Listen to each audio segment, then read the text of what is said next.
Body cells are so small that they cannot be seen by an unaided eye.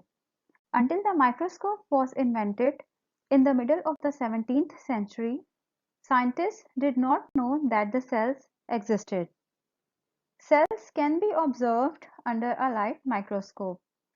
With the development of better light microscopes in the early 19th century, scientists learned that all plant and animal tissues consist of individual cells.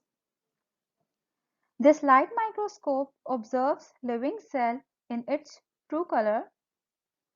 Its magnification is up to 1000 times. The resolution of light microscope is from zero point 0.2 to zero point 0.5 microns. Other type of microscope that is widely used to observe cells is electron microscope.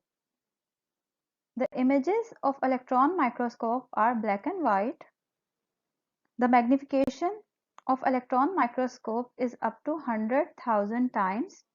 It means electron microscopes are about 100 times more powerful than light microscopes.